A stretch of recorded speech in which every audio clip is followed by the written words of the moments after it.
ভাইয়া, একটু একটু একটু দাও। তুমি যে এভাবে একা ওয়েট গুলো খুলতেছো, তার উপর এইভাবে ওয়েট গুলো খুললে যে কোনো বড় ধরনের বিপদ হতে পারে।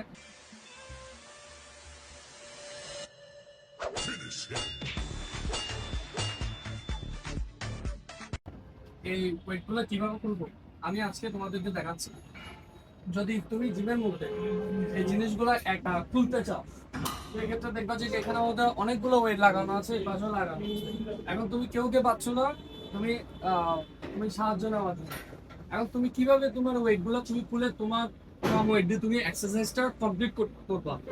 এখন সেই ক্ষেত্রে তুমি কি করবা, তুমি এই প্রথমে এই জায়গাটা কি করবা, সম্পূর্ণ এই পাশে লাগাই দিবা।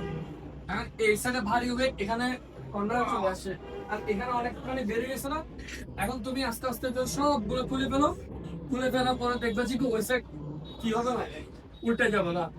তারপরে এভাবে কমপ্লিট করার পরে আবার এটা যে দিকে টানতেছি এটা আবার ওদিকে দিবা না। আবার কি করবা, এটা থেকে সেম ভাবে সবকিছু আস্তে আস্তে করে খুলে ফেলতে পারো। তাহলে আর কোনো কি হবে না, এ ধরনের দুর্ঘটনা ঘটবে না।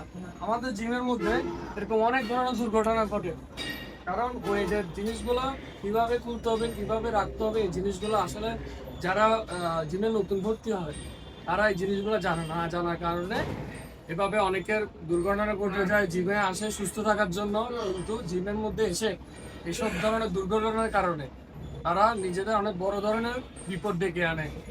হ্যাঁ, অনেক বড় ধরনের ক্ষতি হয়ে যায়।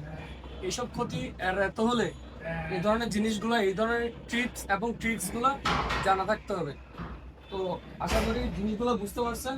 তো আমরা যদি কখনো এভাবে যদি ওয়েট যদি খুলতে চাই, সেই ক্ষেত্রে এক সাইডে ওয়েট গুলো একদম এক পাশে নিয়ে যাবো, তারপর ওই সাইড কমপ্লিট করবো, তারপর এই পাশে খুলে তারপর আমার নির্দিষ্ট ওয়েটে আমি আমার এক্সারসাইজ পারফর্ম করা শুরু করবো।